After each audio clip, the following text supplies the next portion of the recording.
และพวก ที่ปฏิบัติลงมือปฏิบัติจริงๆ เมื่อเข้าสู่ปฐมฌานเรียกว่าสติหรือนึกถึงความรู้สึกที่ลมเข้าและลมออกอาการปิติเกิดขึ้นเมื่อมีอาการปิติเกิดขึ้นแล้วนี่เรียกว่าปฐมฌานบางคนก็ว่าแม่นว่าเข้าสู่ขั้นต้นบางคนก็แค่จับลมปึ๊บแต่ว่าความนึกถึงลมหายใจบ่มีเลยแต่ว่ามันอยู่ในความรู้สึกอันเรียกว่าปิติเกิดเข้าไปในฌานที่สองเลย ต่อมาผ่านฌานที่สองแล้วบางคนบ่ได้เป็นทุกคนเด้อเป็นบางคนก็อาจจะมีนิมิตเกิดขึ้นเลย แต่ส่วนมากสิหลงนิมิตไปหลายมีความเพลิดความเพลินไปเพราะมันเป็นของเป็นตะเบิงอยู่มันเป็นของประหลาดโดยเฉพาะนิมิตสวยงามเห็นนางฟ้าเห็นเทวดาเห็นวิมานต่างๆเฮาสิมักปล่อยความรู้สึกจากปล่อยความรู้สึกตัดขาดจากความรู้สึกทางกายแล้วก็เพลิดเพลินไปกับการไปหูไปเห็นบางที่ก็ไปเบิ่งในลักษณะว่าพวก กินเนอรี่พวกนางฟ้าพวกสัตว์ทิพย์ปลาหิมพานต์บอกเข้าใจง่ายมันก็ว่าสัตว์หิมพานต์ต่างๆเห็นกิเลสเห็นนาคเห็นอย่างที่แปลกๆ พวกนี้นี่คือแบบหนึ่งนะก็เลยอยากให้ทุกคนว่าเวลามันกลับมาเองมันขึ้นมาเอาเองสิก็อย่าไป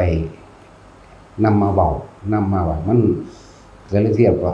บให้ฟังว่ามันบ่ต่างจากฝันหรอกสิ่งทั้งหลายเหล่านี้บ่ต่างจากฝันเหมือนกับเฮานอนหลับเราฝันไปแล้วเฮานำฝันมาเบาเป็นจริงเป็นจังตัวนี้มันสิไปสร้างนิมิตใหม่ในใจของมือใหม่เด้เวลาเขาสงบใหม่มันสิสร้างเพิ่มเติมเข้าไปอีกเฮ็ดให้เฮาหลงไปเลยเรียกว่าสร้างนิมิตใหม่ก็เป็นสัญญาวิปลาสไปจำเอาของที่เห็นเมื่อคืนนี้หรือฝันเมื่อคืนนี้มาต่อไปไม่เป็นสัญญาวิปลาสบ่เป็นไปตามความจริงนะอย่าจังว่าเฮ็ดให้คนเป็นบ้าย้อนนะเฮ็ดให้คนเป็นบ้าย้อน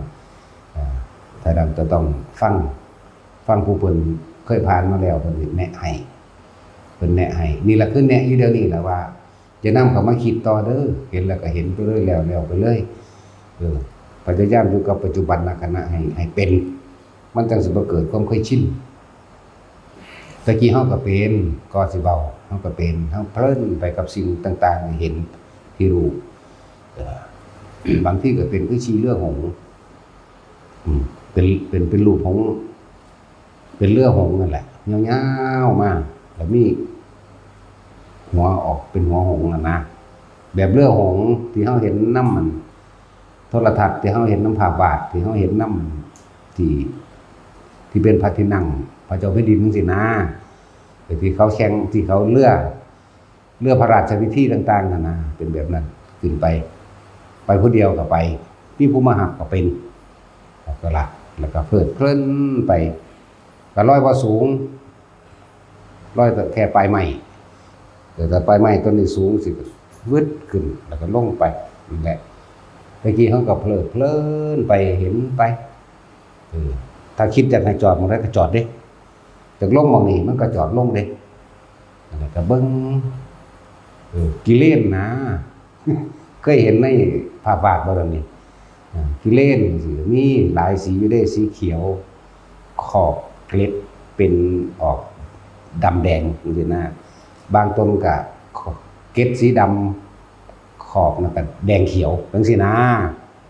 เพลิดเพลินมันมวนมันเป็นคือฝูงสัตว์อะไรอันนึงนี่นะเป็นคือฝูงสัตว์ฝูงสร้างแต่ส่วนมากบ่ค่อยเว้าก็รู้เห็นอยู่ผู้เดียวบ่ค่อยเว้าคนฟัง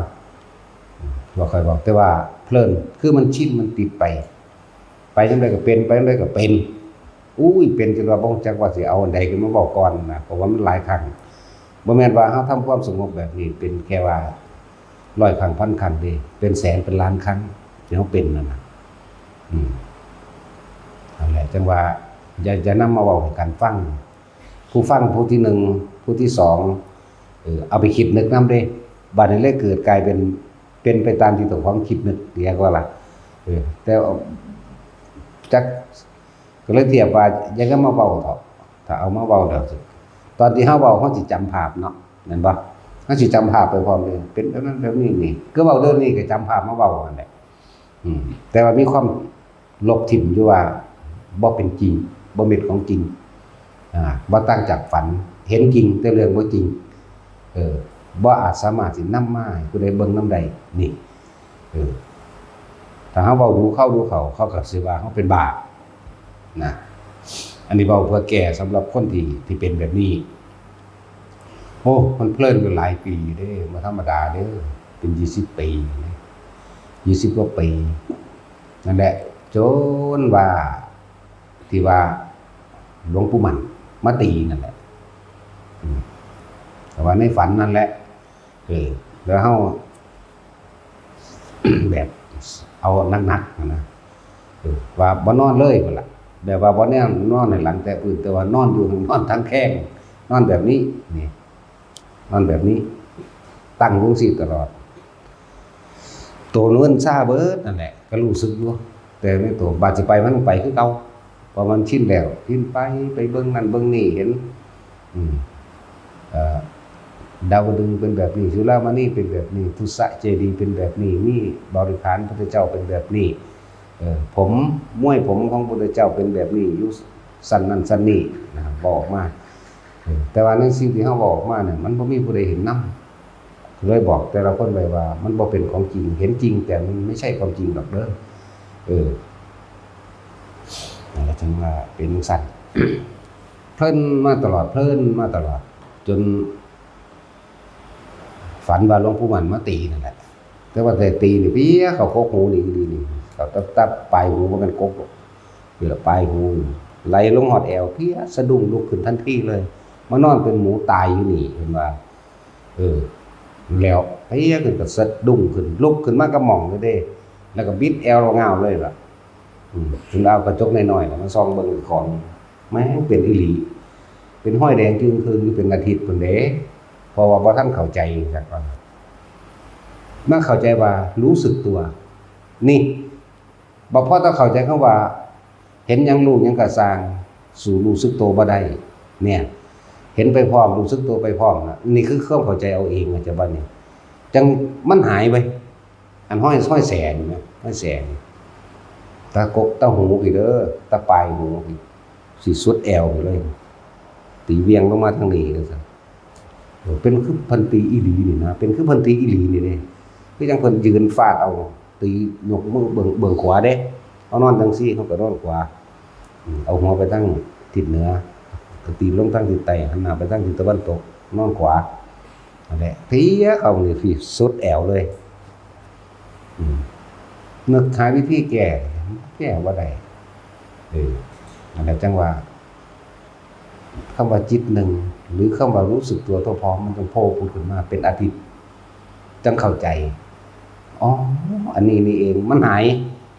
หมายถึงห้อยแสนี่ห้อยแดงๆมันฟกขึ้นเรื่อยๆพวกเจ้าเอ๋ยมันบ่แม่นในฝันได้บาดนี่ถ้าว่าฝันมันคือเป็นอีหลีเห็นไหมกลางเว้นมันก็เป็นแหมกลางเว้นก็แดงครึ่งๆอยู่กลางคืนก็เป็นหยังก็เป็นจนเข้าใจว่าเฮาบ่รู้สึกตัวอีหยังเลยตัวนี่เฮาส่งจิตเฮานี่ไปหาเที่ยวหาเล่นตั้งแต่ภายนอกบ่มีความรู้สึกตัวแล้วนี่คือเพิ่นว่าเพลินบ่นี่อ๋ออันนี้นี่เองก็เอ้าพอถ้าเข้าใจตัวนี้แล้วเฮ็ดใหม่เห็นคือเก่าแต่ว่ามีความรู้สึกตัวนี้หายเลยฟึดหายเลยนั่นแหละจังว่าให้ทุกคนรู้ยังก็สร้างเถอะแต่เฮารู้ออกไปในภายนอกแล้วแต่ว่าเฮาบ่รู้สึกตัวเองแต่เฮารู้สึกตัวเองเฮายังพอมีความคิดหรือสติปัญญาในการพิจารณาถอดถอนในความเป็นอนิจจังเป็นอนัตตาเห็นจริงแต่เรื่องบ่จริง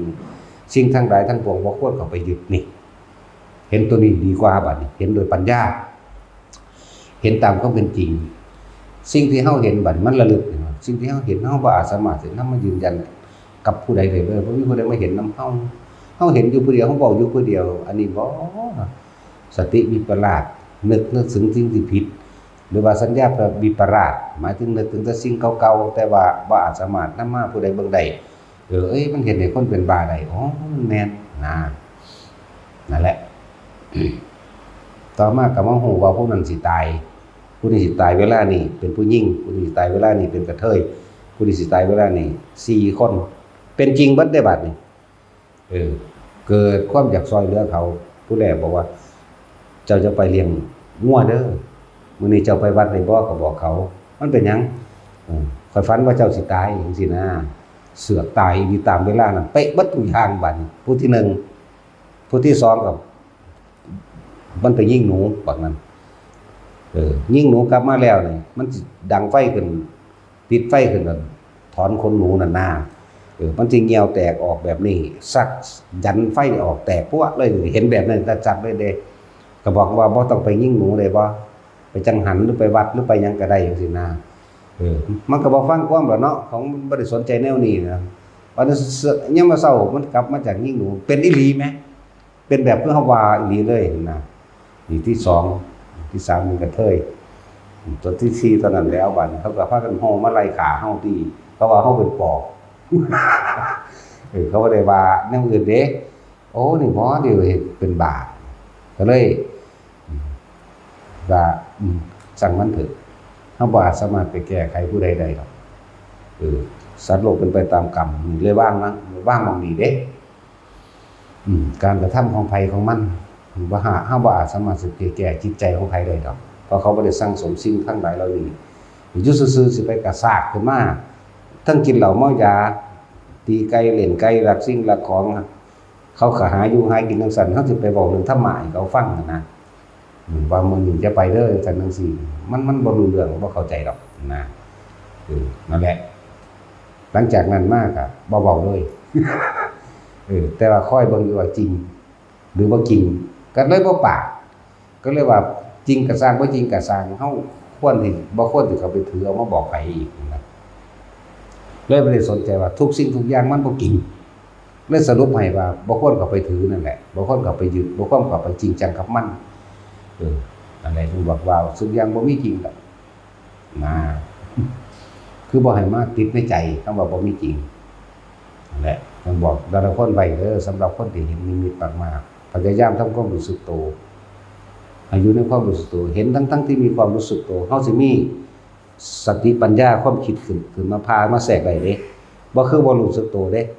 ไอ้บ่รู้สึกตัวนี่มันไปเลยมันไปแบบฝันของเฮาไปจนชินพอแห้งก็เด้เบิดละนั่งฟ้านั่งบ่ฟ้าก็เลยนั่งผีนั่งเปรตพวกนี้เห็นเบิดนั่นแหละแต่ว่ามันบ่จริงหรอกเพราะว่าเฮาบ่ไปจับออกมาผู้ใดเบิ่งได้แหมบ่อาจสามารถสิบอกนี่อยู่นี่สุว่าจังซี่ดึงกันไปเบิ่งนี่บ่ได้อีกอย่างนึงก็เป็นคนหรือว่าสัญญาวิปลาสก็ว่าก็เลยเฮ็ดให้คนเป็นบ้าได้แต่ว่าเฮาบ่เว้าซื่อตะกี้อันนี้ก็บ่ค่อยเว้าดอกบ่ค่อยเว้าแต่ว่าเอามาแก้เพราะหลายคนเกิดปัญหาแนวนี้ก็มีสำหรับนักปฏิบัติจริงๆทั้งหลายสำหรับผู้เห็นเด้อบ่ต้องไปจริงไปจังอีหยังกับมันเมื่อจึงว่าเฮาต้องพลิกออกมาว่าทำสมาธินี่ต้องเกิดได้ทั้งหลับตาและลืมตาหลับตาก็เป็นสมาธิคือจิตตั้งมั่นได้อยู่ในฐานแห่งความรู้สึกในกายเฮาเองหลับตาก็จะหนีออกจากฐานแห่งความรู้สึกในกายลืมตาก็จะออกจากฐานแห่งความรู้สึกในกายที่นี่ทั้งหลับตาและลืมตาเนี่ยสามารถรู้ได้เห็นได้เหมือนกันไม่แปลกบ่แปลกแล้วก็บ่แตกต่างกันเลยเห็นได้นะแต่ว่าลืมตานี่มันสิรู้สึกว่าชัดเจนกว่าเห็นโดยลืมตานี่ชัดเจนกว่าอีกกับมันสิของคลอกันแหละเล็กๆน้อยๆนี่มันสิปัดความสงสัยออกได้เข้าใจว่าล่ะมันสิละความสงสัยออกได้ถ้าเฮารับตาปุ๊บนี่มันคล้ายๆกับคนมันนั่งอึมซึมหน้าเฮามื่นตาเบิ่งปั๊บนั่นหมายถึงว่าออกจากความตั้งมั่นออกจากสมาธิออกจากฐานที่ตั้งแห่งจิตปัจจุบันอะไรทั้งว่าทุกคนฟังดีๆฟังมั่นเข้าใจออกจากถ้าจึงมาสร้างกรรมฐานอันนึงให้มาขึ้นนี่แหละนี่เป็นที่ตั้งไว้เป็นต้นตัวนี้ ต่อไปก็ให้สังเกตความรู้สึกบางที่มันก็ขึ้นมาพี่ก็อยู่กับมันอยู่นี่หมายถึงอยู่ในความรู้สึกอย่าหนีออกจากความรู้สึกในกายนี้พ บางทีมันก็ลงมาในกลางสมองเป็นเย็นอยู่ในกลางหัวกลางสมองนั่นแหละบางทีก็เห็นหัวกะโหลกของเฮานี่มันบ่ได้เปิดไฟหรอกแต่ว่ามันเห็นไหมมันแจ้งไหมแบบว่ามันบ่แม่นไฟเปิดเด้แต่ว่ามันนั่งเห็นบางทีมันก็ลงมาหน้าอกให้จำไว้ว่าให้มีความรู้สึกในกายอย่าว่าเป็นผู้มีสติรู้กายอย่าว่ารู้กายก็คือรู้สึกนั่นแหละคือบอกว่านิมิตเล็กๆน้อยๆบางที่เฮาหลับตาเฮ็ดไปหลับตาไปแสงพรับมามืดตาปึ๊บนั่นออกแล้วนั่นแหละมันสิเกิดความเคยชินในการมันเร็วในความคิดนี่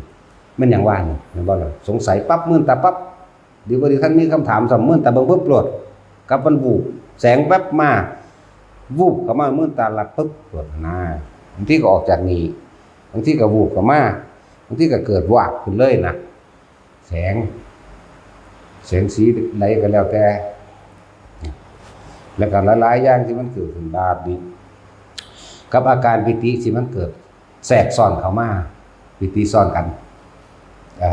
อย่างเฮาจังสิว่าบ่ออกจากความตั้งมั่นของเฮาเพื่อให้จิตมันตั้งมั่นบ่หวั่นไหวนั่นแหละ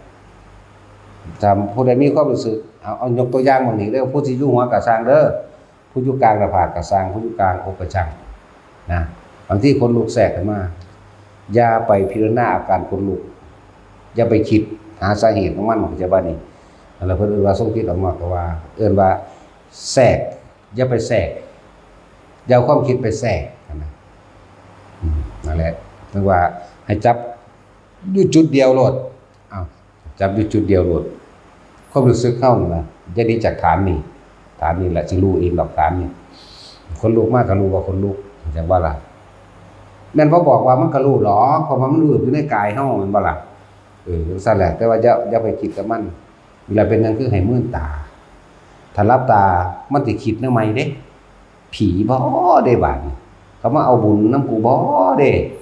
นึกออกไปในการอุทิศบุญเด้อห้อยก็สิตั้งใจอุทิศบุญอุทิศโลดในขณะสมมุติว่าผู้สิอุทิศจังซี่ ถ้ามีอาการปิติรวมๆอยู่นี่คิดเลย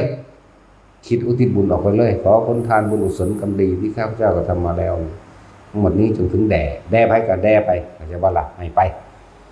นั่นแหละที่ว่าถ้าอุณาโล่งขึ้นแล้วอุทิศบุญได้เลยนะอุทิศบุญได้รวดคำอุทิศเป็นคำวิตกคำสืบต้นนั้นสิอุทิศบุญให้ผู้ใดก็แล้วแต่เป็นคำเป็นเรียกคำว่าวิจารณ์ปิตินี่เป็นตัวกลางทรงถึงส่วนเขาสิได้รับหรือไม่รับเป็นเรื่องนึงนั่นเป็นเรื่องของเขาอยู่บอกให้ถือว่าทุกคนเป็นมื่นตายเฮ็ดว่าคนลุกมากสิมันก็สิบ่ได้สงสัยว่ามีผู้ไกลๆมาลูบแขนลูบขาหรือเฮ็ดให้เฮาคนลุกมันบ่อันนึงคือแก้ความกังวลอันนึงบางทีมันเป็นคือคนนั่งซึมทั้งหน้าทั้งหลังทั้งข้างแล้วแต่บาดนี้ตามันเห็นอยู่นี่มันก็เลยบ่ได้สงสัยก็เลยให้จับจุดนี้ไว้ตลอดจับจุดกลางหน้าผากไปเรื่อยไปเรื่อยบางที่บัดนี้ปิติอันนี้บางอย่างบางที่ปิติแทรกโดยการโยกจังซี่โยกซ้ายขวาเนาะการใส่ความรู้สึกหยุดความรู้สึกถ้าหยุดตัวนี้แล้วมันก็จะไปข้างหน้าก็ใส่ความรู้สึกหยุดเหมือนเดิมแต่ว่าอย่าออกจากความรู้สึกเดิมก็จะว่านี่อย่าออกจากฐานมันเด้ฐานเฮาเอาไว้หน้ากลางหน้าผากเฮานี่แหละบัดนี้ก็หมุนได้บัดนี้หมุนมันเป็นหมุนตัวสร้างนิ่มๆนั่นแหละอย่าออกจากฐานเฮาสิรู้ดอกปิติคนลุกนี่เขาไม่เที่ยงเข้าใจบ่บ่ได้แซ่อยู่ซั่นปิติแห่งการโยกก็บ่เที่ยงบ่แซ่อยู่ซั่นนี่เห็นบ่มันเกิดจริงนี่แล้วมันก็มาเกิดจริงนี่แต่ใจของเฮาให้นิ่งไว้นิ่งอยู่ในความรู้สึกอันเดียวนี่เป็นนั้นคือจังไห้อยู่ในฐานที่ตั้งแห่งจิตอยู่ในฐานที่ตั้งแห่งความรู้สึกจุดเดียวเท่านั้นแสงมากก็สร้างเฮาเห็นตาเนื้อเฮานี่เป็นตาอัศจรรย์ยิ่งกว่าเฮารับตาแม่นบ่ล่ะยิ่งกว่าเฮารับตาอีกคนลุกขนาดเฮามื่นตาอยู่นี่ลืมตาอยู่นี่ร่างกายบางทีมันก็เกิดความรู้สึกยืดขึ้นเด้ยืดขึ้นหรือคือลอยขึ้นลักคือลอยขึ้นด้วย บ่มีอาการอื่นแต่ว่ามีความรู้สึกว่าลอยขึ้นประเภทรับตามันสิมื่นตาเบิ่งเด้แต่ว่าประเภทมื่นตาอยู่แล้วก็มันเห็นอยู่แล้วมันก็เลยบ่ตกใจมันก็เลยบ่สงสัยแต่ว่าในรู้ในความรู้สึกว่ามันลอยซื่อๆเนี่ยจังว่าเฮาเน้นมื่นตาทำสมาธิแบบลืมตาประเภทแสงประเภทนั้นแล้วแต่ถ้าคนรับตามันสิตกใจก่อนมื่นตาเบิ่งปึ๊บก็เฮาเคยเป็นอยู่3เทื่อเฮาจังจับจุดมันได้เอามือมันเป็นรอยมันเป็นคอยรอยขึ้นในความรู้สึกว่ามันขึ้นประมาณคืบแล้วตกใจเอามือคมมันคมแป้นคือเก่านี่นะคมพื้นคือเก่านี่เอ้ามันบ่ได้รอยตัวนี้นะแต่ก็บ่ได้สนใจนำมาคิดก็เฮ็ดอีกแต่ว่าแม่นติดๆกันเด้บ่แม่นติดๆกัน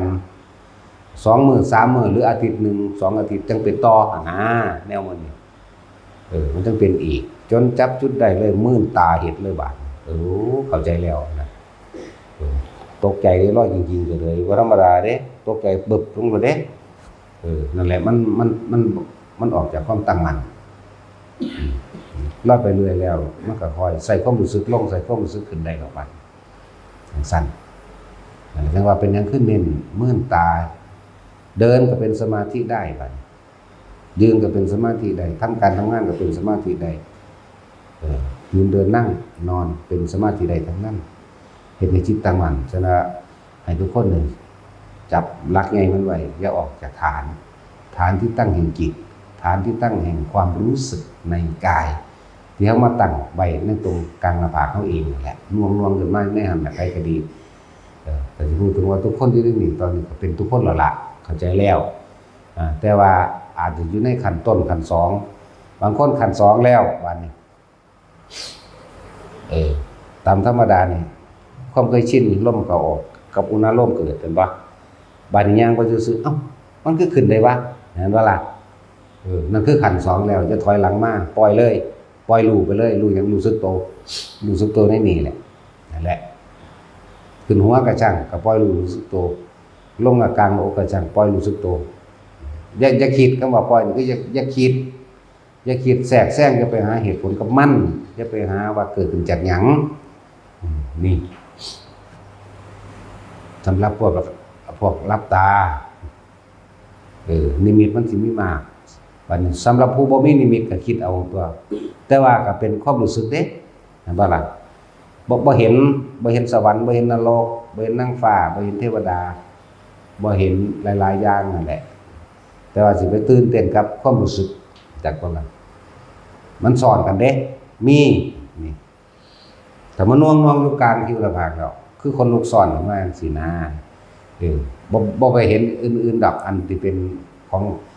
ภาพแปลกประหลาดต่างๆนั่นน่ะบ่เห็นนี่แก้ให้พวกเข้าใจว่าเห็นจริงแล้วก็เอามาเว้ากันคุยกันมันเฮ็ดให้เป็นบ้าได้เด้อของเฮาก็มีอยู่เด้ล่ะเนาะซอยแหน่มันจะมาฆ่าผมซอยแหน่มันมาแล้วพูดแล่นมาจากป่ายางมาเข้าในครัวของเฮาก็มีอยู่แล้วหรือผู้หนึ่งบ่ทันได้พอได้แล่นคือหลวงตาเทพกำลังจะขึ้นเทศนา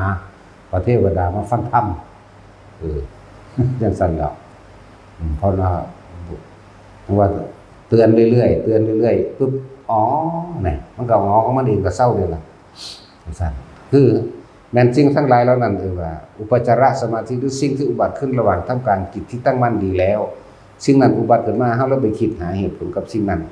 เลื่อนว่าบ่ตั้งมั่นเลื่อนว่าทรงจิตออกนอกก็ว่าแทรกแซงในการรู้กันเห็นก็ว่าเด้อ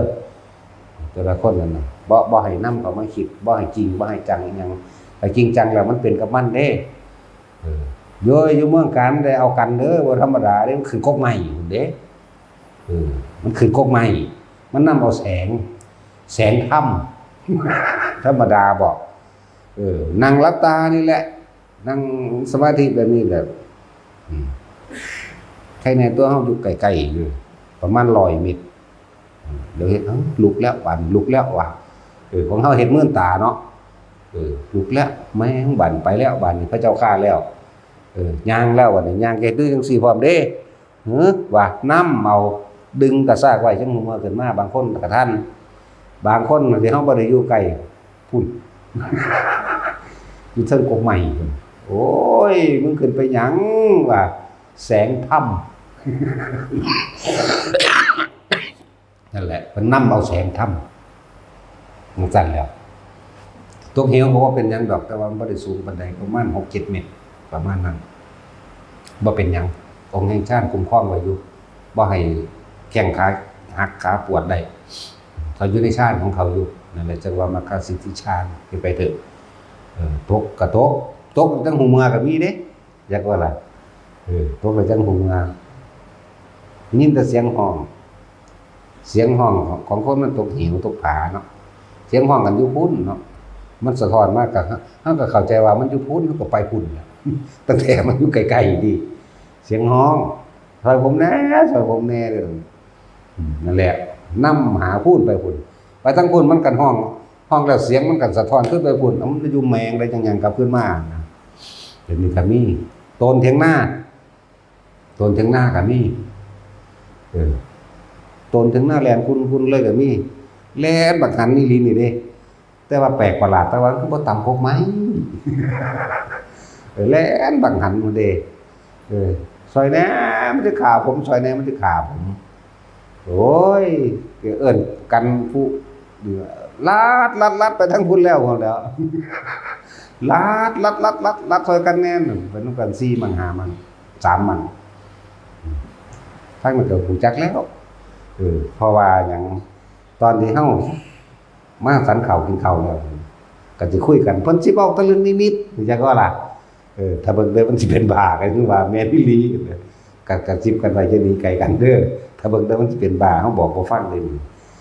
มันมีแต่เถียงจริงๆจังๆเขาเลยเด้มันบ่ฮู้ได้ว่าพวกเฮาเห็นของมันอีกเถียงจริงจังแต่เบิ่งเด้อมันสิเป็นบ้าคุณคำบอกเลยบ่แม่นบ้าอีหลีดอกมันบ้าไปเลยดอกแกสัญญาเป็นประหลาดซื่อๆดอกมันแก้หายอยู่นี่ตัวซอยแหน่จะขาผมซอยแหน่จะขาผมมันแหละมาแลนบักหันเลยแต่ว่าแลนรับตานี่แปลกประหลาดมันบ่ต่ำกกไม้นะนั่นแหละด้วยเหตุแบบคุกขี้กับหมู่พวกหมู่คณะหลายๆกันนำประคองเอาตะมูหลายหนีแมงไปผู้เดียวซะก็เลยบ่สนใจเลยมักไปผู้เดียวอย่างสั่น น้ำเอาตะมูคือคนมันคุ้นเคยกันลืมกันจังซี่ครับมันบ่ได้ฟังความเฮาเด้มันอยากฮู้กว่าเฮาอีกมันจดคำสอนไว้เป็นบักแถวยาวจดเป็นหนังสือพุ่นเด้จดอันต่างๆไว้เป็นสมุดเล่มบักใหญ่บันทึกพุทธเจ้าแสดงธรรมวางสี่หลวงตาแสดงวางสี่หลวงปู่มั่นแสดงวางสี่เบ้ยมีเบิดแล้วก็เอามาอ่านให้เฮาฟังว่าแต่ละมื้อเดี๋ยวเบิ่งกันก็คือหนีเฮา นี่ตัวซั่นแล้วลูกท่านบ่เชื่อผมว่าเด้ก็เชื่ออยู่ดอกมันนั่งบ่แม่นแนวมาเว้ามันสิเป็นบ้าเหมือนคนบ่เคยเห็นสิจักหยังว่าเด้ กูก็เป็นมาก่อนเป็นมาก่อนมึงพูนว่าแต่ว่าหังบ่เป็นปานนี้เว้าหยังก็ฟังอยู่นะนั่นแหละพวกนี้มีหลายเด้อพยายามเฮ็ดแบบมื่นตานั่นแหละ เฮ็ดแบบมื่นตาเอามันจังบ่สงสัยมันจังบ่ตื่นกับไปนำนิมิตมาเว้าหูหลายมันชินแล้วมันสร้างนิมิตต่อเด้จิตสร้างต่อไปอีกจังนึงหลายๆอย่างบางที่มันก็เป็นจริงจังซี่ก็จะเข้าใจว่าเจ้าของรู้ว่าละหรือว่ารู้อนาคตเด้ปล่อยทิ้งโลดอย่าไปสนใจรู้บ่รู้เฮาก็แก้บ่ได้ดอกแก้บ่ได้ต้องปล่อยให้เขาไปเป็นเอาเองของเขาแต่เฮาบอกว่ามึงอย่าไปเด้อมื้อนี้รถสิซ่อนมันก็ไปคือเก่ามันบ่ทันซ่อนแม่นบ่ล่ะแต่ซ่อนแล้วมันจังโอ้ให้กูบ่ไปซะแน่มึงก็สิไปแก้อีหยังแม่นบ่ซั่นก็มันรู้เมื่อสายไปแล้วแม่โอ้ให้กูบ่ไปซะแน่จังซั่นแหละหลายอย่างเราก็เลยต้องปล่อยไปฉะนั้นพวกเฮาฝึกสิ่งทั้งหลายเราดีก็สิรักษาตัวเฮาเองล่ะที่เฮาฝึกมาทั้งหลายมันบ่แม่นรักษาแค่ศาสตร์นี้เด้ถ้าเฮาบ่ทันได้ถึง ถึงนิพพานนี่ศาสตร์ต่อไปอาจจะหลงโตเตไปมั่งเป็นบางเบื้องต้นเนาะแต่ว่ามาเข้ามาสู่ทางธรรมปั๊บของตัวนี้ตัวเก่านี่ก็ฝึกได้ง่ายขึ้นนะแต่สิเปรียบเทียบแล้วเหมือนกับพระอานนท์บ่ได้มีฤทธิ์มีเดชหยังนี้ตอนเพิ่นบ่ทันได้บรรลุอิหยังนั่นว่าล่ะเวลาจะไปหันมานี่ว่าไปโดยอากาศพระพุทธเจ้าได้เอาไปจังไปกับโดยอากาศได้เห็นบ่ล่ะพระพุทธเจ้าไปนำพระพุทธเจ้าเด้เหาะไปลอยไปก็ดีบ่แม่นเหาะโดยลำพังตัวเองนั่นว่าซั่นบ่รู้จักหยังเวลาพระพุทธเจ้าใส่ให้ไปบอกให้ไปตามผู้นั้นมาให้แน่หรือให้ไปบอกพระเจ้าปัจเสนแน่ไปบอกพระเจ้าพิมพิสารแน่ไปบอกคนนั้นคนนี้แน่เพิ่นย่างเอาเด้ย่างเอาเด้อแต่ว่าบาดเพิ่นบรรลุแล้วคือลองคนหายตัวไปโพขึ้นระหว่างทำกลางคณะสงฆ์500รูปพุ่นแม่นบ่ล่ะเพิ่นไปฝึกตอนใดนั่นแหละคือมันมีอยู่แล้วนะอีกอย่างนึงอยากว่าเป็นของแถมเป็นของเล่นซะบ่ต้องไปจริงไปจังกับมันเป็นของแถมก็ได้เป็นของเล่นก็ได้ บางองค์เพิ่นมีแนวนี้มันก็อยู่กับสิ่งนี้ก็อยู่จะบอกว่าก็มีอยู่ไปอาจจะบอกแล้วก็คือพระโมคคัลลาพระโมคคัลลาก็ไปทางกายเด้บ่แม่นไปโดยจิตปานใดดอกบ่แม่นถอดคือเขาว่าถอดจิตคือบ่แม่นถอดดอกไปโดยกายเลยของเพิ่นเก่งอยู่แล้วนั่นแหละคือเพิ่นฝึกฝนมานานพระโมคคัลลาภาษาอยู่ส่วนมากสิบวชเป็นฤาษีหลายบวชเป็นฤาษีมานานเหมือนกันเห็นบ่ล่ะซั่นแล้วพระโมคคัลลาเพิ่นมักฤทธิ์มักเดชมักไสยศาสตร์มนต์ดำทว่าจังซี่มักทดลองนั่นทดลองนี่ในสมัยพระพุทธเจ้าองค์นึงเพิ่นก็เป็นเกิดเป็นทูตสีม่านเด้ทูตสีม่านพุทธเจ้าองค์นึงลืมชื่อแล้วไปเข้าในช่องหูของพระสาวกพระสุนทรีสาวกของพระพุทธเจ้าองค์นึงนั่นแหละพระพุทธเจ้าก็เตือนแล้วว่าอย่าทำอย่างนั้นมารท่านจะทำอย่างนั้นแค่เพิ่นหันหน้านี้เท่านั้นลงนรกเลยไม่อยู่ในนรกเป็นพันปีนรกนั่นแหละมักทดสอบทดลองว่าเจ้าของมีฤทธิ์มีเดชเป็นสั่น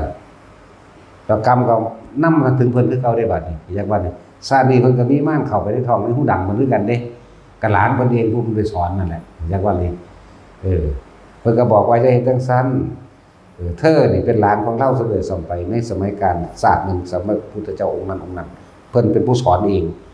แน่แต่จังซั่นแล้วนั่นแล้วมันก็เกี่ยวกับมาได้รับผลของกรรมเจ้าของเองคือเก่านั่นแหละขนาดบอกเลยม่านเพิ่นนั้นนั่นแหละเป็นหลานเพิ่นสอนพวกฤทธิ์พวกเดชจังซั่นเลยจะไปหลงไปเป็นบ้ามันเถาะภาษาสั้นๆ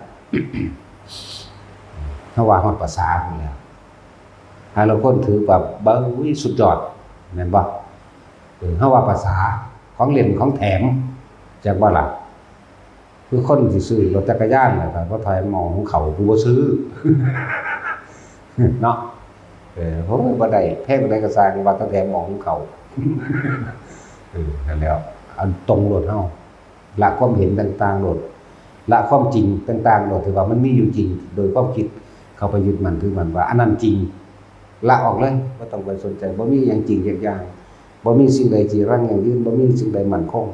บ่มีความมั่นคงบ่มีความแน่นอนดอกมีแต่ความเปลี่ยนไปและอนัตตานั่นแหละผู้ใดเห็นโลกเป็นสุญญตาใดเห็นเป็นอนัตตาใดมันก็บ่ไกลบ่ห่างจากพระนิพพานนึกถึงความตายก็เป็นอนัตตาคือกันอย่างว่า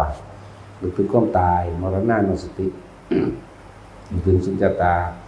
นึกถึงอนัตตาเวลาเกิดเหตุการณ์สะเทือนใจจังซี่น้อมเข้ามาโลดทุกอย่างว่าที่รังอย่างยืนทุกอย่างหาความแน่นอนบ่ได้ล้วนแล้วจะเกิดดับเท่านั้นนี่จังซั่นนั่นแหละสำหรับผู้มีนิมิตหลายก็อย่าพากันเอามาเว้ามันบ่จริงจักอย่างดอกเฮาว่าสามารถสินำผ้าไผไปพิสูจน์ได้เด้บ่ล่ะมันสิเกิดกลายเป็นความเคยชินของเจ้าของเองเลยติดนิมิตเป็นบ้าได้บอกภาษาโลกว่าเป็นบ้าได้บอกภาษาธรรมเพิ่นว่าสัญญาวิปลาสเห็นผิดจากความเป็นจริงเพราะสิ่งที่เห็นมันบ่จริง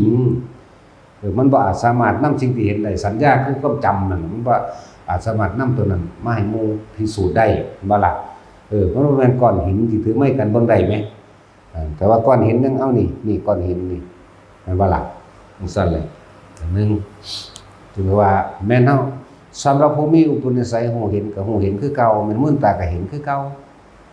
มันคิดตั้งมั่นอีกแล้วมันเป็นของมันเอาเองดอกมันสิในชาติใดก็สร้างของมันดอกมันเห็นดอกคือเห็นอยู่เรื่อยๆย่างออกมาจากกกไม้เงาไม้มันเห็นเบิดแต่นี่น้อยๆมันยังเห็นเนาะนะโมมันยังเห็นไหมย่างเข้าไปในเสามันก็ยังว่าอยู่จังซั่นแล้วก็สิพูดว่ามันนั่งหลับตาเห็นบ่ก็บ่แม่นมันทรงชาติหรือมันเข้าชาติเห็นบ่ก็บ่แม่นมันก็ย่างไปธรรมดามันนั่นแหละจักว่าล่ะมันก็เห็นแล้วมันก็เบิ่งซื่อๆอยู่ได้ล่ะถ้ามันคิดมันก็ย้านแล้ว ถ้ามันบ่คิดมันก็บ่ย้านนั่นล่ะกล้าก็ไม่เกิดกลัวก็ไม่มีได้ล่ะมันเป็นแล้วมันก็เห็นดูอยู่เด้มันก็บอกว่าเป็นซื่อนั่นแหละองค์ชาติมันก็ครอบไว้อยู่คือเก่าว่าซุมื้อมันเฮ็ดอยู่แล้วของมันเด้มันก็เฮ็ดอยู่แล้วของมันว่าจะบ่แม่นได้ว่าบ่เฮ็ดมันก็เฮ็ดของมันอยู่ในหั่นผีคือมีขาเดียวหลวงพ่อว่ามันพิการหลบส้นมันเขาตัดขามันออก มันเต้นแบบใดก็เต้นให้เบิ่งเด้ดัดไปแบบนี้แหละนี่กูเห็นแล้วนี่แหละผีว่ะ ก็มันเองนั่นแหละแม่นอีหลีนี่ผีว่ะ หัวแบบอันนี้เท่านั้นน่ะกะให้มันมั่นใจอยู่ว่าแม่นว่าเห็นแต่ว่าบ่ให้มันไปถือเอาว่าเป็นจริงก็เลยเว้าเบี่ยงไปทางใหม่ซะเราปัดออกบ่ให้เป็นจริงจังคนมันสิมีอุปนิสัยเห็นมันเห็นคือเก่าอยู่ซื่อๆก็เห็นแหละสูงส่ำใดมันก็เว้าถึงเบิดเด้อล่ะก็ถึกตัวเขาก็เห็นคือกัน แต่ว่าเขาพยายามว่าบ่แม่นซื่อบางอย่างก็บอกว่าแม่นให้มันเกิดกำลังใจ มันบ่แม่นอยู่แต่ว่ามันบ่จริงดอกมันเป็นภาพลวงตาว่าอยู่แล้วล่ะมันตามเทื่ออยู่ดอกแต่พี่เมซี่นี่ครับพี่เมซี่ย่างเข้ากำแพงมื้อนี้ก็มีมองถึงมันไปนะก็เห็นแล้วตอนเฮาสิเฮ็ดหยังเฮาทำวัดอยู่ดีๆนี่ตัวเฮาเฮ็ดอยู่ผู้เดียวซ้ำตัวทำวัดอยู่ดีๆมันเป็นศาลาห้างเด้ออะระหังสัมมาสัมพุทโธภควาอยู่ผู้เดียวนี่ตัวเขาเรียกกับปูศาสตร์มนต์ยาวๆแหมรึบสุดปึ๊ดผืนที่2รึบสุดปึ๊ดก็เหลียวเบิ่งอยู่ปากกระทองทำวัดไปเขาเรียกกับกู้ศาสตร์แล้วก็รู้ศาสตร์เฮาบ่สนใจแล้วมันซัดศาสตร์ใส่เฮาติศาสตร์เพิ่นน้อยๆมันซัดใส่เฮาห้วยอีห่านี่บาดเดียวเฮาน่ะปึ้งไปเลยเด้อล่ะบ่ได้ว่าหยังเด้อล่ะก็ว่าห้วยอีห่านี่ตอนนี้คือก็ปิวไปเลยก็เห็นว่าโตมันปิวน่ะตะปิวเข้าไปในหันแล้วมื้อที่2ก็เอาอีกพูดไปค่อยเป็นโตนี่เด้บ่แม่นเสียงเด้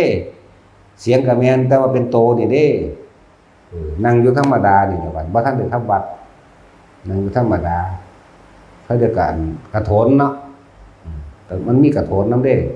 พวกกระโถนพวกถ้วยซ้ำจังซี่แหมมันก็เลี้ยงอยู่ของมันเองนั่นแหละอยู่ในตะแกรงที่เขาเจ้าเฮ็ดที่ตั้งไว้เนี่ยกระโถนงดยุดตกโป่งลงหน้าเด้เฮาก็บ่ได้สนใจกับเบิ่งอยู่เฮาบ่คิดหยังกระโถนแน่เขาเรียกว่าศาสตร์เวิร์นมาเพื่อเป็นศาสตร์พื้นน้อยอันนี้บ่เป็นศาสตร์ไงว่าก็กลัวเลยนะศาสตร์ว่าจะคือนี่แหละเวิร์นมากมันก็เวิร์นลงหั่นแหละเขาเรียกเอาศาสตร์มาปูฟึบแล้วก็ลากศาสตร์แล่นไปแล่นหน้าน้ำพื้นศาลาบ่ใหญ่ปานนี้ดอกศาลาน้อยๆนึงก่อนจะ5เมตรเนี่ยจะ10นี่แหละศาลาน้อยๆเอาไปทำวัดเอาไปรอทำวัดผู้เดียวนี่แหละเวิร์นมากเสิร์ชมากมีเบิดนี่แหละแล้วอันเกี่ยวกับบัดนี้มันกระโถนมันสิสูดใส่พื้นเด้อันพื้นปูนนั่นบ่แม่นบ่ได้ปูกระเบื้องเด้บ่ได้ปูกระเบื้องเด้อมันก็ตูดมาเฮาตำปึ้งอะไรก็นั่นแหละจังซี่ก็มีแต่ว่าถ้าบ่คิดหยังก็บ่เป็นหยัง เฮ็ดโดยบ่ได้คิดหมายถึงด่าก็ได้แบบบ่ได้คิดเด้ด่าแบบบ่มีอารมณ์เจาะจงนั่นแหมห่วยอีห่านี่นะหน้ามึงสิตายซ้ำสองเด้นี่จังสิก็ว่าอยู่ก็ปรากฏกายกันมาให้เห็นดีๆนี่ล่ะโอ้ยขี้ร้ายคือจังนี่ว่างามดอกเฒ่าๆหน้าก็เหี่ยวๆแห้งๆจ้อยแต่งามเชิงมันอยู่ มึงขี้ร้ายปานนี้ห้วยอีผีมึงเอ้ยมึงสิหนีไปไสก็หนีเด้อคิดซ้ำนี่แหละก็มึงยินแต่เสียงห้องว้ายๆอยู่ทางไมนั่นแหละบัดมันจังมันยอมได้มือใหม่มาอีกเด้ตอนมันนี่เฮ้ยมันว่าจังซี่ล่ะเว้าซ้ำนี้มันเว้าได้ซ้ำนี้พาหอนหมู่มามีหมู่พร้อมระวังดีเด้อเพิ่นมีหมู่เด้อส่วนหมู่ไปเป็นเด้อเฮาก็ไหว้พระแล้วไหว้พระทำวัดไปธรรมดาเท่านั้นใกล้สิจบแล้วล่ะเวลาเฮาไหว้เกาตีนมั่งเด้บัดเอามือมากรีดสะกิดตีนเฮานี่นะแล้วเฮาก็ถีบล่ะ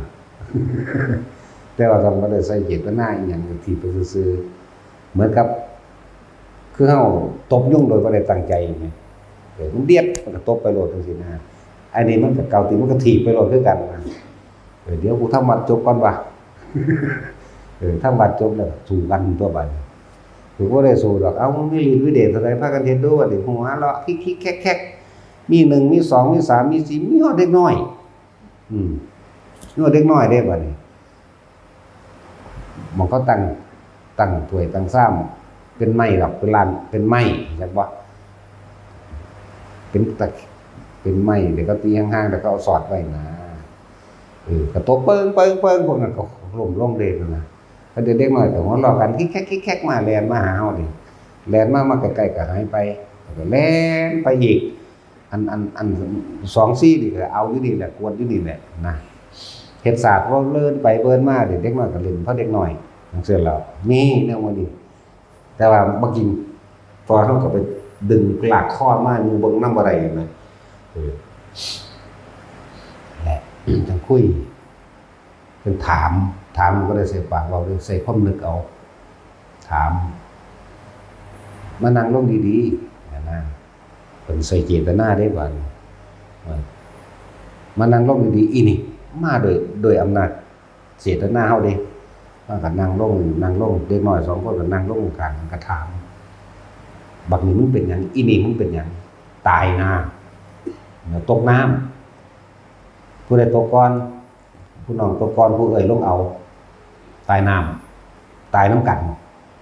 อันนั้นสิเอาอีกอย่างนึงโอ้ยเป็นเจ้าของวัดเป็นหลวงยา เป็นเจ้าของวัดอันนี้เป็นลูกมืออันอีกผู้นึงนี่เป็นผู้ทำตามคำสั่งนั่นแหละนานบ่สูสิพ้นว่าเศร้าตกมักลงได้บ่นานบ่สูสิพ้นบ่บอกมือไหนเลยนั่นแหละหยังพุทธว่าสุก็ตั้งใจภาวนาเป็นหยังก็ว่าไปนั่นก็บอกนั่นแหละตั้งใจภาวนาเด้อจังซี่ว่าไปมันอาจเฮ็ดให้สูนั้นพ้นเร็วกว่าเก่าแต่ที่มีครูบาอาจารย์สอนบ่มีแต่มีแต่อยากได้ของอยู่ของกิน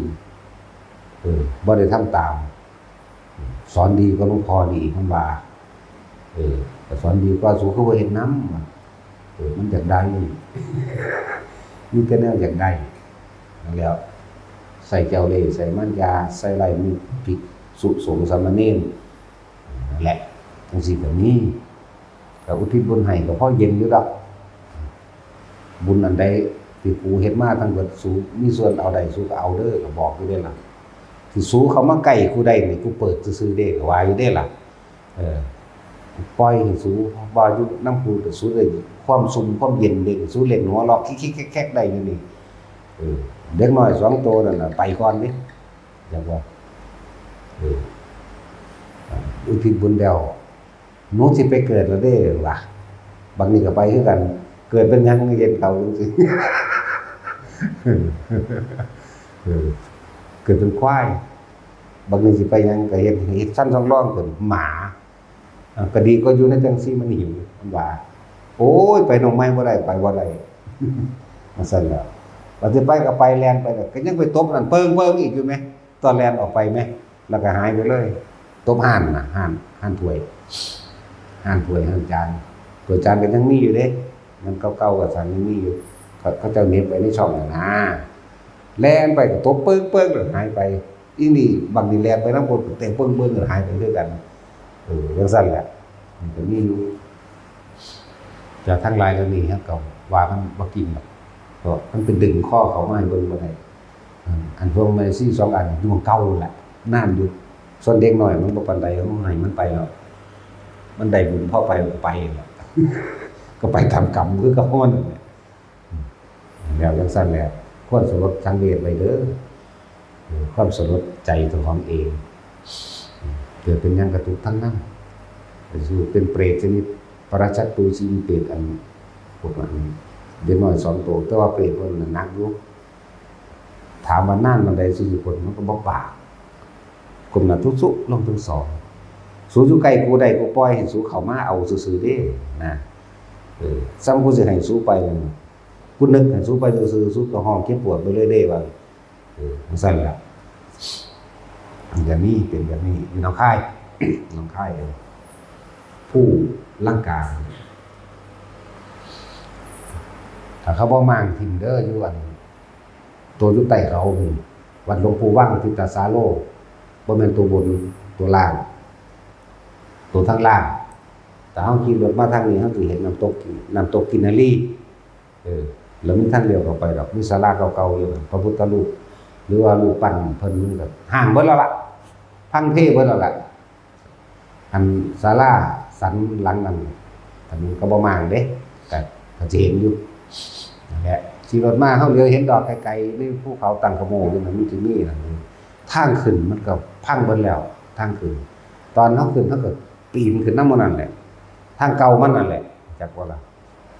ปีนขึ้นทางเก่าเขาเจ้ามันพังเบิดแล้วทางพ่อได้เหยียบได้จับเครือไม้ได้ยังคอยๆขึ้นไปอยู่ก็ขึ้นไปกันบนพูนบนนั่นแหละบ่ได้ไปขึ้นทางพุ่นผมนโมไปมันไปขึ้นทางพุ่นของเฮาขึ้นทางนี้เฮาปีนขึ้นไปเอาปีนขึ้นอันนั้นอีกอย่างนึงบ่มีฟังแบบหลายๆอย่างคนที่ภาวนามันมีดอกสิ่งทั้งหลายเหล่านี้ก็มาแปลกปลอมก็สร้างมันคือให้มันเป็นของที่ผ่านไปแล้วแต่ก็เป็นของบ่จริงเพราะว่าเฮาบ่อาจสามารถนำผี4ตนมาให้ผู้ใดเบิ่งได้นั่นแหละเรียกว่าบ่จริงดอกมันบ่ต่างจากฝันมันบ่แซ่อยู่จังซั่นพร้อมนี่ตอนนี้เฮาก็ขึ้นนั่งอยู่จังซี่แต่ว่าเว้าถึงจังซี่ก็ปึกก็มาแล้วเด้มาฟังนำเฮาแทรกซ้อนนำแม่ซี่เด้อสิส่วนไปเป็นหมู่ก็เอาไปโลดผู้ใดบ่อยู่ได้องค์ภาวนาผู้ใดบ่อยู่ได้ชาติเอาไปนำโลดบุญไปหาฟาดกระโถนใส่เบิ่งผู้นี้อยู่บนโลดอยู่นี่บ่มีกระโถนดอกบ่เอาน้ำขวดเดียวใส่ปากให้ปากมันโลดบ่ได้ยากเฮาอยู่อาหยักเนาะมีหยังก็ยัดลงในบาตรนั่นล่ะทั้งของกินทั้งของถิ่มยัดลงในหั่นจังเอาไปล้างเอาซั่นนี่อยู่แนวนี้แต่ว่าจะไปกินไปจังกับมันเป็นบาปคือเว้าอยู่นี่ก็บ่เป็นจังซั่นแหละอดีตเว้าความเก่าให้ฟังซื่อๆดอกว่าก็มีในการฮู้การเห็นว่ามื่นตาเบิ่งเป็นตาอัศจรรย์กว่าน่าเชื่อถือกว่าเฮาก็ยังบ่เชื่อว่ามันจริงสิ่งนั้นเกิดสิ่งนั้นดับแล้วไปภาษาหยังครับไปรับตาเห็นเนาะรับตาเห็นมันบ่เอาแล้วตะกี้เฮาก็เป็นอยู่เรื่องรับตาเห็นโอ้ยเป็นหลายกว่ามื่นตาเห็นซ้ำนั่นแหละจนว่าฝันว่าหลวงปู่มันมาตีนั่นแหละจังเข้าใจคำว่ารู้สึกตัวเห็นทั้งที่รู้สึกตัวเห็นทั้งที่มีสติรู้สึกตัวเนี่ยมันก็เลยมีสติยิ่งกว่ากันอันนั้นมันเห็นมันเพลินไปเลยเด้ประเภทว่าฝันไปเลยโอ้ยหังบังคับบ่ได้แม่นว่าเว้าตื่นขึ้นมาแล้วจังเว้าบ่ต่างกันกับพวกนิมิตที่เกิดขึ้นไปเลยแต่ว่าบ่มีสติในนิมิตเข้าใจบ่ล่ะนั่นแล้วของเขามันมีสติฮอดในนิมิตเด้กำหนดไปหันไปนี่ก็ได้ปานนั้นเพิ่นยังว่าบ่เอาบ่แม่นอยู่จากไปเมืองนี้เด้นี่เอาในตอนนั้นว่าอยากไปเมืองนี้มันก็ไปโลดแหมไปตามคิดเลยเด้วึบไปโลดเด้บ่ได้ไปซ่าๆเด้อ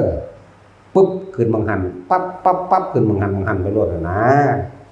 บ่ได้ค่อยลอยไปเด้ไปแบบจะไปแบบลอยก็ได้ไปแบบเนี่ยได้ก็ได้ขนาดมีสติในตัวนั้นพร้อมได้อันว่าเฮากำหนดสิไปหันไปนี่ได้จักบ่ล่ะเนี่ยแต่ว่ามันขาดความรู้สึกตัวซื่อๆอะไรเลยว่ามันเพลินไปแล้วเอายิ่งประเภทว่านั่งแบบปึ๊บไปเลยแล้วจังนำมาบอกแล้วก็บังคับบ่ได้บังคับตัวเองบ่ได้บ่มีสติในตัวเองบ่ได้บ่ต้องมาพูดถึงฝันคักๆแต่ว่าล่ะดีบ่ดีเหมือนกับว่าอีเด็กยังนึกอยู่นั่นเห็นบ่สงสัยอยู่นั่นเหมือนกับว่าอยู่หน้าบ่ได้เหมือนกับว่าที่มันกำหนดได้เลยเด้อันขนาดในกำหนดได้เลยเพิ่นยังบ่ให้เฮาเอามันก็ตั้งตาเฮาเห็นกันนิดเดียวก็ยังบ่ให้เอาเด้ขนาดนั้นเด้อไปก็ดีเห็นจริงกับเรื่องไม่จริงก็เห็นกันเดี๋ยวนี้แหละจังไรเขาก็หนีจากกันดอกมันเห็นบ่ล่ะสั่นแหละหรือบ่ให้ถือเอาอย่างยากๆความหมายก็บ่ถืออย่างยากๆแต่ว่าในปัจจุบันนี้เป็นประโยชน์ต่อได้สร้างประโยชน์แบบนั้นสร้างประโยชน์ตามความเหมาะสมกับผู้คนสัตว์ไปแบบนี้จังว่าเฮาเน้นสร้างประโยชน์ซะประโยชน์ผู้อื่นบ่แม่นประโยชน์เจ้าของเฮ็ดไปเรื่อยๆเถอะสร้างสมไปเรื่อยๆเถอะสังสมแบบว่าเอาเฮ็ดแบบว่าเอาปล่อยว่างคือบ่มีความหวังว่าอยากได้หยังอยากเป็นหยังบ่นำเข้ามาคิดว่าช่วยเหลือบุคคลผู้นี้จะได้การรับการช่วยเหลือต่อบ่มีอยากว่าอะไรสั่นมีชื่อเตือนผมมีนิมิตกินก็เหมือนกันก็บ่ต้องไปกินกระจังกับมันเม้นมาผีเปรตแล้วเนาะว่าเด้เนาะเม้นก็รู้โลดเม้นก็คือมันรู้จักคือดอกกินหยังบ่ได้ก็รู้จักคือดอกเพราะว่าต้องไปคิดมันรู้อยู่ดอกโดยสัญญามันแม่นบ่ล่ะโดยความจำแห่งกลิ่นมันดอกมะลิจังซี่ก็รู้โลดเด้ล่ะบ่หาแต่ว่าดอกมะลิก็ได้มันก็รู้ในความสัญญามันนั่นแหละอะไรเป็นสัญญาแห่งความรู้สึกสัญญาเวทนาอยู่ในหันแหละแต่ความรู้สึกว่าเป็นดอกมะลิเป็นดอกจำปาเป็นดอกดินเป็นดอกมณฑาลกบางทีมันก็ฮู้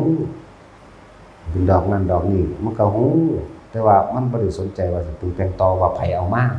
หรือกินไผหรือผีหรือเปรตหรือหยังแล้วแต่มีแต่สักแต่ว่าซื่อๆหรือว่าเพียงแค่ได้กลิ่นบ่ต่อเด้ตอนนั้นมันบ่เว้าดอกมันบ่เว้าตอนนี้ซื่อๆเข้าใจบ่นี่ตอนที่มันเป็นจริงๆมันก็ฮู้บ่ขึ้นมาซื่อๆแต่ว่ามันบ่เว้ามันบ่คิดน่ะนะตอนนี้เฮาเว้าเรียกว่ามันบ่เว้ามันบ่คิดตอนก็ดีแล้วก็ทำพระตาย4มื้อนั้นแล้วมีเบิดกันแล้ว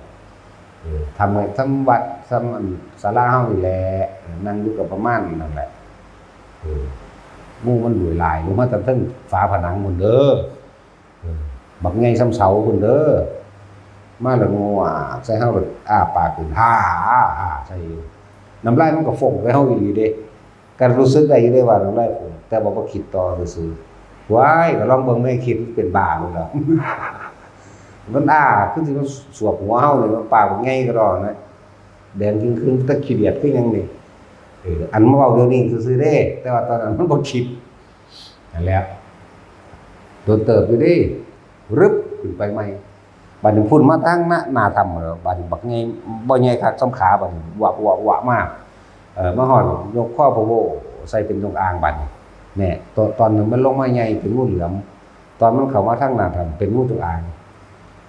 เป็นงูสีดำก็มีสีเทาก็มีสารพัดมาฮอดก็มาเกี่ยวโลดแล้วว่ามันเกี่ยวตัวคนเด้เกี่ยวอ้อมข้างเฮานี่นะเพราะก็ซูนขิงได้อยู่นั่นน่ะก็เสยๆจังซั่นแต่ว่าอันมันสิสงสัยว่ามันเป็นงูน้อยๆธรรมดาเพราะโปรตีนนี่นะมันงูจริงหรืองูปลอมเนาะบัดนี้เนาะคิดเด้บัดนี้ห้วยงูหยังก็สร้างแม่มันก็เกิดมาตายแม่งตายแล้วได้บ่ตายตัวตายแล้วดีก็ตายตัวมันก็เลยว่างเลยสิจักว่านี่แหละจังบอกว่ามรณะนุสติใกล้เคียงกันเขาความปล่อยวางเดี๋ยวว่ามันมึงบ่ตายมื้อนี้มึงก็ตายมื้ออื่นตัวมันสอนเจ้าของมันเลยเบิ่งมันกัดรถเป็นหยังจังว่านั่นแล้ว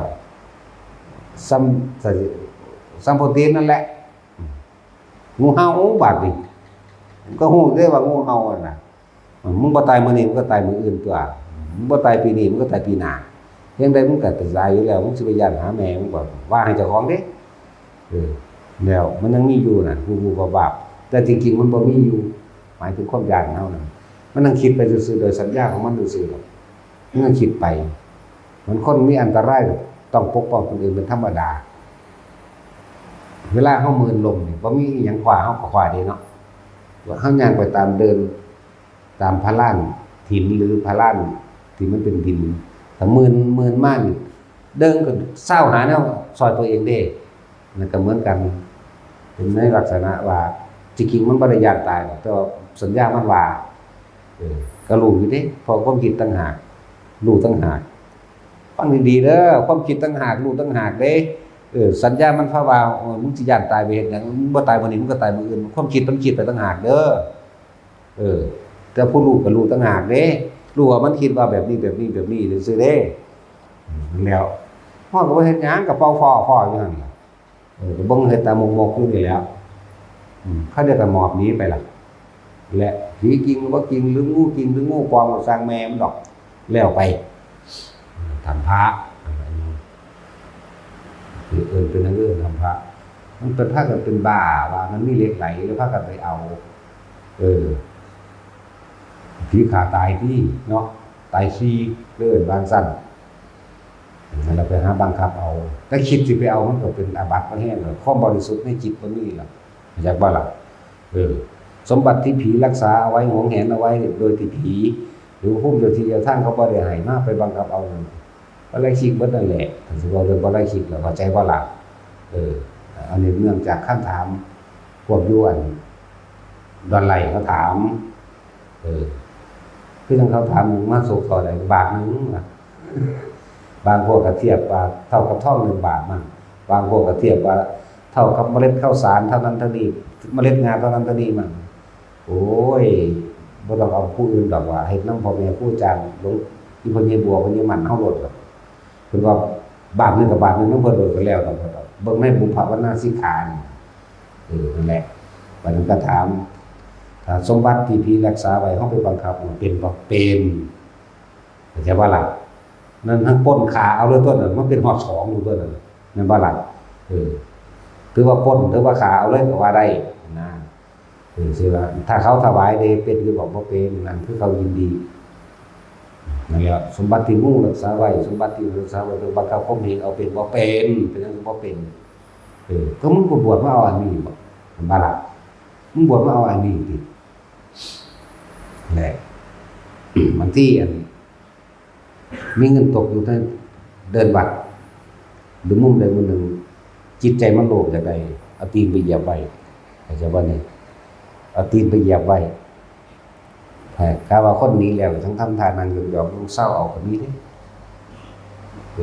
ในอ่านในประวัติหลวงปู่ชาเพิ่นว่าเป็นปริชิตเด้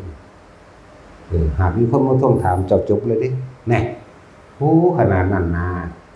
แล้วโอ้ยสู้บ่ต้องไปอยากได้หยังดอกสู้ว่ะถิ่มมาไปแห้งแล้วนะนี่ก็อีกแบบนึงบอกไว้สิภาษาหยังก็ไปบีบบังคับเอาเนาะใส่ข่มเหงเอาก็ปล้นคักๆแล้วนั่นน่ะนึกว่าซะแล้วบางพวกมันกำลังจิตมันเจ๋งกว่า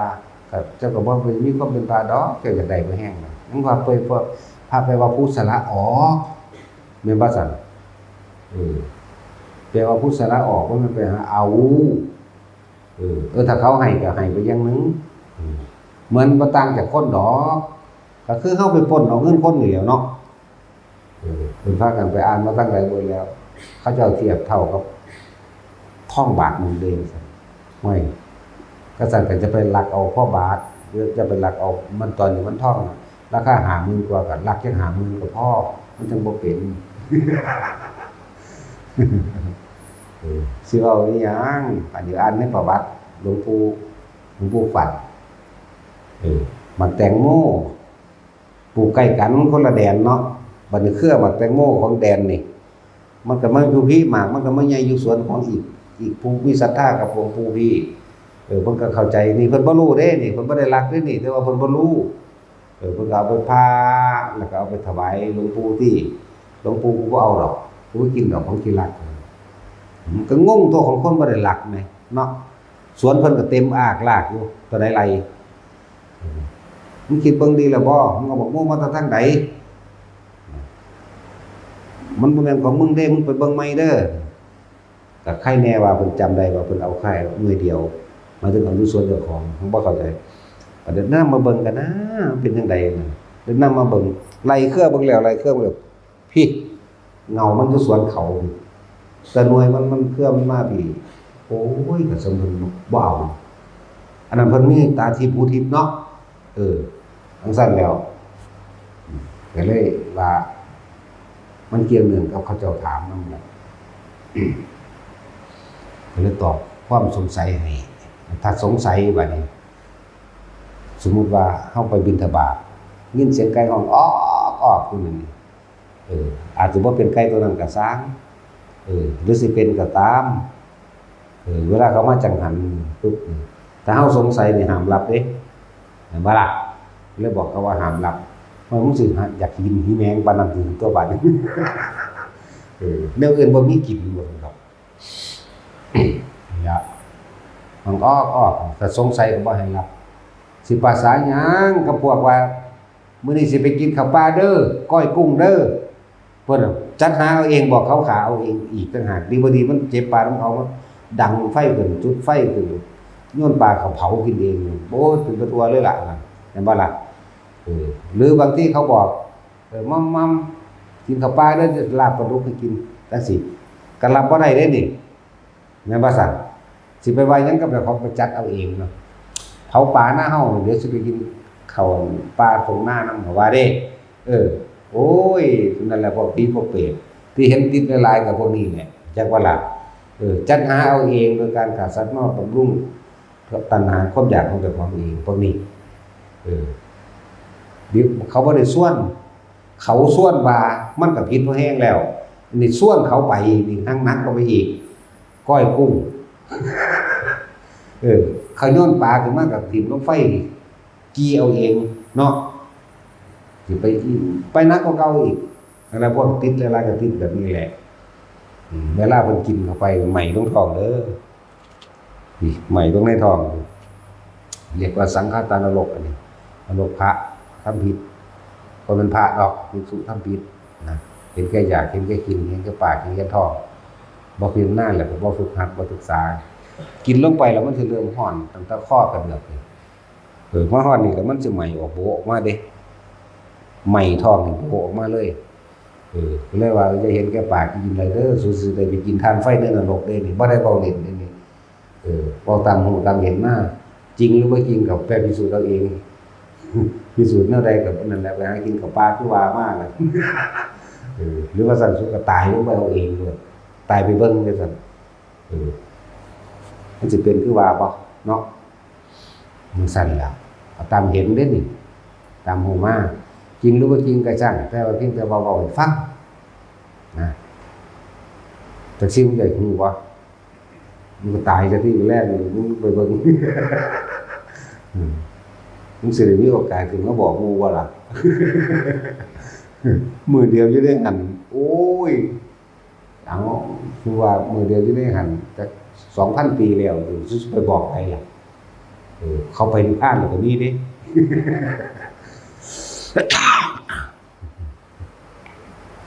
ใช่แล้วพูดถึงว่าที่เห็นมาแต่ว่าที่เห็นมาจริงๆแต่ว่าจริงๆหรือไม่จริงก็ไปพิสูจน์เอาเองเด้ออันนึงแบบนี้เกี่ยวเนื่องกันมันเรื่อยๆไปจังซี่สัมสะเบาเรื่องนี้มีใจบ่ล่ะเพราะว่าเราไปฮู้ไปเห็นมามันเรื่อยเห็นมันนี่ว่าสิเว้าแค่ว่าบ่ให้ไปหลงไหลกับมันยิ่งบ่ได้หลงไหลดอกแต่เว้าครับแต่สิ่งที่เฮาเห็นนี่เฮาบ่ได้เห็นแบบลับตาบ่ได้เห็นแบบฝันบ่ได้เห็นแบบกำหนดบ่ได้เห็นแบบกำหนดได้รู้ได้แบบกำหนดตัวเองได้สามารถตอบถามกันได้ประเภทฝันว่าคือจังว่าถามเขาว่าจังซั่นจังซี่ แบบนี้แหละหยุดบ่แม่นอยากว่าฝันอันนั้นแม่นหรือบ่แม่นก็สร้างบ่ได้เอาจักอย่างแก้สำหรับผู้เพิ่นติดขัดในมื้อนี้พิมพ์ให้เบิดตายสิเฮาสิฟังพุทธพจน์ที่พระพุทธเจ้าไว้อย่าให้เขาเบี่ยงเบนเธอแม้ว่าจะปรากฏเราตถาคตนิทางระหว่างทางอย่าให้เขาอย่าให้เขาเบี่ยงเบนจิตใจของเธอแม้ว่าจะพบแม้กระทั่งมารดาและบิดาตัวเองนะช่างอย่าให้จิตใจเอ็นเอียงหรือเบี่ยงเบนไปว่าเป็นความจริงคนนี้มันบ่ธรรมดาเด้เพื่อเพิ่นให้เฮาฮู้ซื่อๆมันความหมายมั้ยบ่ให้จริงมั้ยในระหว่างทางที่เฮาทำสมาธิอยู่นี่นะในระหว่างทางที่เฮาสงบลงไปแล้วไปฮู้ไปเห็นนั่นนะก็สิเว้าตามที่เฮามีสติระลึกได้หรือกำหนดตนเองได้คือให้รู้สึกตัวเห็นรู้สึกตัวก็เห็นไปพร้อมแต่สิ่งที่เห็นนั้นบ่ให้เขาไปถือเอาว่าเป็นจริงอย่าเบียดเบียนไปได้อย่าให้มารดาและบิดาที่เฮาเห็นเบียดเบียนว่าเป็นของจริงหรือแม้กระทั่งเราตถาคตก็อย่าให้เขาเหนี่ยวรั้งหรือเบียดเบียนจิตใจของเธอได้แปลว่าเพิ่นให้เฮาตั้งมั่นเห็นซื่อๆอย่าหนีออกจากฐานแห่งความรู้สึกนั่นก็เลยว่าให้ทุกคนฝึกแบบมื่นตามีสติระลึกได้ในการมื่นตาสามารถตอบโต้ตัวเองได้ในการมื่นตาหรือตอบโต้ผู้เห็นอยู่ด้วยการมื่นตาก็ว่าสตินั่นแหละเนาะแบบเบิดแนวแปลกันนั่นล่ะว่ารู้สึกตัวไปนำกำหนดเจ้าของได้นำตอบโต้กันได้นำแหมประเภทฝันมันบังคับบ่ได้เด้นั่นมันตื่นมาแล้วมันจังเว้าประเภทนิมิตที่บ่รู้สึกตัวก็เหมือนกันไม่ต่างจากฝันอันนี้ประเภทว่าสามารถเหมือนกับเฮาไปเองนี่เฮาก็เป็นมาแล้วก็ยังบ่ให้เอาแม่เฮาสิกำหนดไปหันไปนี่เฮาไปได้เลยเด้นี่ไปโดยแบบนี้ได้เลยเด้นี่จังซี่นะบัดนี้อันนี้เฮาบ่ได้ว่าแล้วของเฮาบ่ได้สนใจแล้วว่าสิไปแบบนั้นเฮาแบบนี้เลยเนี่ยแบบรู้สึกตัวเดี๋ยวนี้เลยนี่บ่ได้หลับบ่ได้ฝันบ่ได้อีหยังแต่เห็นเป็นปกติแต่สินานๆที่นำมาเว้าซื่อๆเพื่อให้เป็นกติตัวอย่างไว้ซื่อๆมันก็แค่นั้นแหละเหมือนกับเฮาเห็นกันคนเฮาเห็นกันเดี๋ยวนี้บ่นานก็ตายจากกันนะถ้าไปจริงคิดฮอดคิดถึงเวลาเฮาสิตายจิตสุดท้ายมันก็ไปหาผู้นั้นแหละจิตมีที่ตั้งคือคิดถึงเขานั่นแหละแต่อารมณ์สิพัดไปสู่ภพอย่างหนึ่งเด้นั่นแหละแต่สิ่งนี้น่ะเป็นเหตุเป็นปัจจัยให้มีความเกิดขึ้นบ่ล่ะอิมัสสมิงสติอยู่ตั้งก็คือว่าเพราะสิ่งนี้มีสิ่งนี้จึงมีเพราะสิ่งนี้เกิดขึ้นสิ่งนี้จึงเกิดตามถ้าสิ่งนี้ไม่มีสิ่งนี้ก็เกิดขึ้นไม่ได้เพราะสิ่งนี้ดับไปสิ่งนี้จึงดับไปจิตเรียกว่าหลักความคิดตั้งมั่นในความรู้สึกตัวเฮานี่แหละจังว่าหมู่ย้ายทั้งหลายย้ายแม่ครูบาแหลมอยู่ในหูดังน่ะจะไปใส่เข้าใจว่าล่ะหูยินสัมภบุญนี่หูยินบ่พยักหน้าแม่ครูบาแหลมนั่นน่ะเจ้าเฮ็ดสวนเจ้าก็เฮ็ดไปแต่ว่าเจ้าอย่าออกจากลมหายใจเจ้าของเองตายคาลมโลดเด้อเฮ็ดแต่เฮ็ดไปถ้าบ่หูยินสิสั่งหูทิพย์มาให้ ผู้ใดหูหนวกอยู่นี่แต่ให้มันหนวกอีหลีเด้ว่าทำทาหนวกสิเอาไปให้ผู้อื่นเด้พวกหนวกแถลงหนวกอีหลีเด้ตุศาสนาบ่เกี่ยวเพราะว่าศาสนาเด้ชาตินี้หนวกเด้สิบอกให้แต่ผู้ใดหูบ่ดีหูบ่ยินเด้อก็บอกตัวบอกมันอยู่ในครัวบอกให้ยิ้มบอกผู้ใดที่อยู่ในครัวนั่นแหละไอ้ปุ๊กปิ๊กมื้อนี้ก็บอกเขาจะได้สั่งมาให้สั่งมาพอให้เฮาได้ยินแน่ได้ยินเสียงมันพอด่าเพราะว่าเทศเด้ผู้ใดหูบ่ดีบอกมาจะสั่งหูทิพย์มาให้เป็นเครื่องซอยฟังให้เฮาเข้าใจจังว่าให้เดี๋ยวนี้ออกจากหูดังเด้อเจ้าน่ะหยังก็สร้างอยู่ในหูดังเล่าอยู่ในหูดังเล่าอยู่เจ้าสิดึงหญ้าเจ้าสิพ่วนดินเจ้าสิเฮ็ดหยังเรื่องเจ้าก็สร้างอยู่นี้ออกจากกายลมหายใจก็คือกายในกายอยู่ในหันแหละ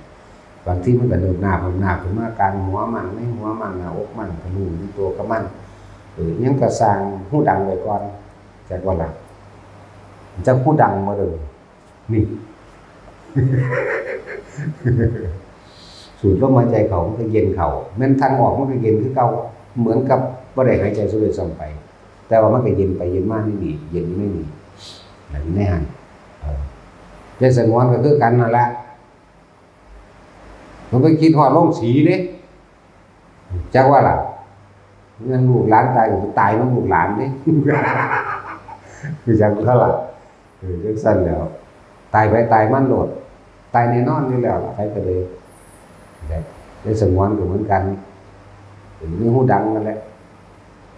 ตายมีหูดังมันบ่เจ็บบ่ปวดออกไปก็ดีแล้วก็บ่ได้กลับมาเกิดมาตายใหม่พร้อม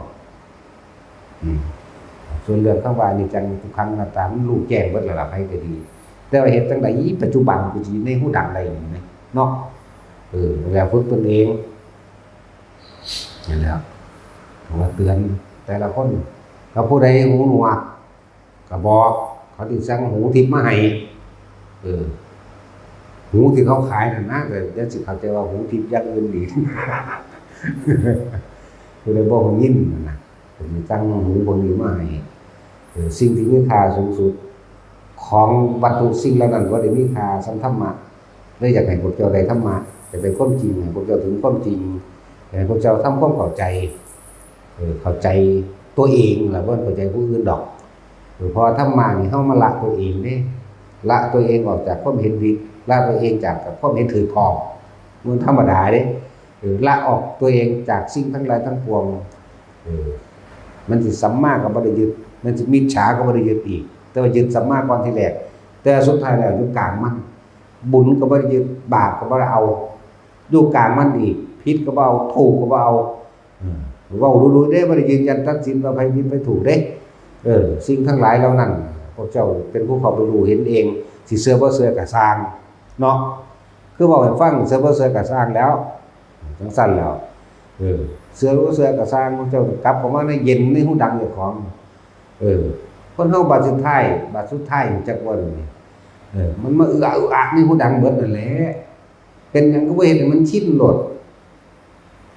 พวกเจ้าสิมีสมบัติมากมายเพียงใดก็ช่างเถอะซื้อความตายบ่ได้ดอกซื้อความป่วยก็บ่ได้ซื้อความแก่ก็บ่ได้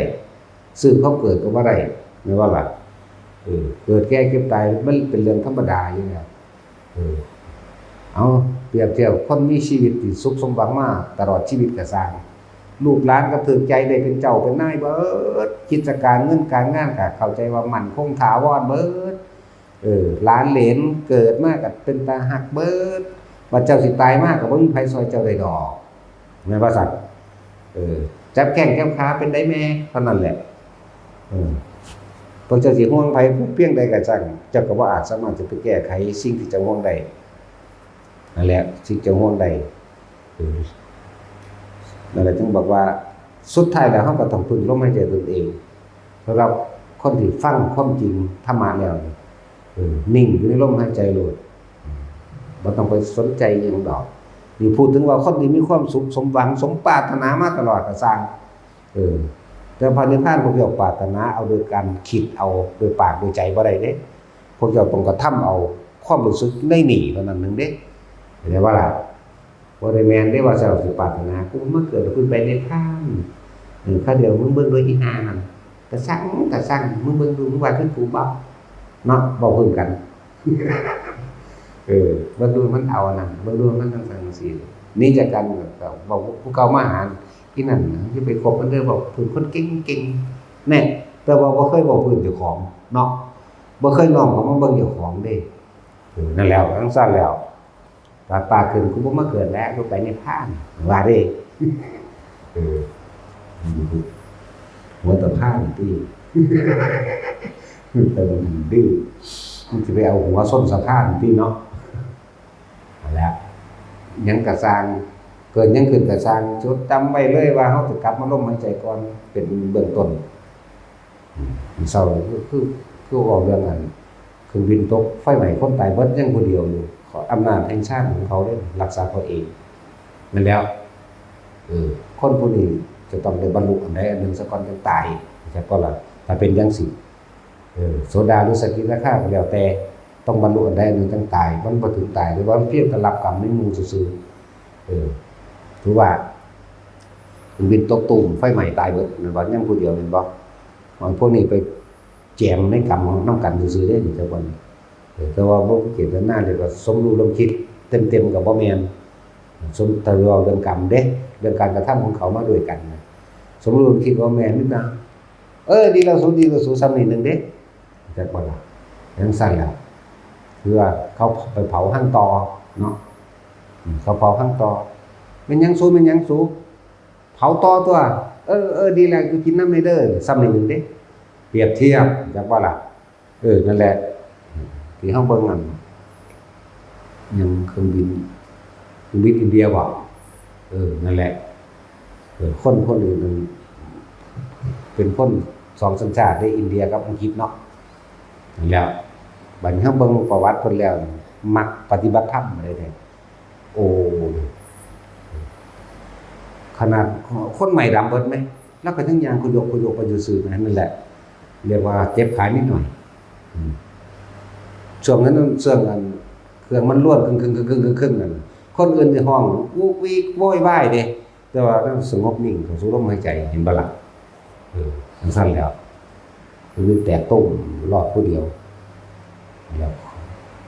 องค์แห่งชาติหรือว่าบุญตัวนี้สิรักษาไว้เพื่อสำเร็จมรรคผลอันใดสิเป็นโสดาบันหรือสิสกิทาคามีก็แล้วแต่แต่บ่ฮอดว่าตายก็ตายดอกบัดเดี๋ยวว่าล่ะสั้นแหละแต่ว่าพวกเฮาตายเลยมันต้องกลับมาอีกบ่ได้ว่าบ่ได้เป็นหยังนี่มีแต่ให้ตายตายลงในลมหายใจเด้อตายในลมหายใจมันว่างไปเบิดดอกนะนั้นเฮาเครื่องเล่นดอกอันที่เว้าให้ฟังอยู่เป็นเครื่องเล่นเครื่องอยู่สนุกสนานเพลิดเพลินไปซื่อๆเฮาอยู่ผู้เดียวบ่ได้เหงาเด้อบ่เหงาก็แล้วกันนั่งอยู่ผู้เดียวถ้าหมู่ผู้นั้นผู้นี้ไปหาหรือพระนั่นนี่จังไปหา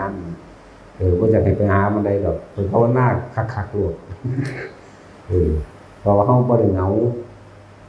ตอบปัญหาพวกอื่นดีกว่าอีกมันละเอียดดีปัญหาพวกนี้แค่จุกๆกิ๊กๆธรรมดานั่นแหละฝึกไปถึงกระสร้างแต่อยู่กับลมหายใจได้อันนั้นแหละที่สุดแห่งทุกข์ก็เลยอันนั้นแหละที่สุดแห่งโลกก็ดีที่สุดแห่งโลกบ่ได้อาจสามารถสิไปโดยยานอวกาศเด้โดยยานวัตถุต่างๆบ่อาจสามารถไปที่สุดแห่งโลกคือที่สุดแห่งความหมดความปรารถนานั่นเองเฮ็ดจังได๋มันสิไปถึงได้ก็ลมหายใจนี่แหละเวลาสิตายผู้ใดก็เข้าลมหายใจเบิดนั่นแหละเข้าใจบ่ล่ะจังซั่นแหละจังว่าแต่ละคนก็บอกครับว่านี่แหละ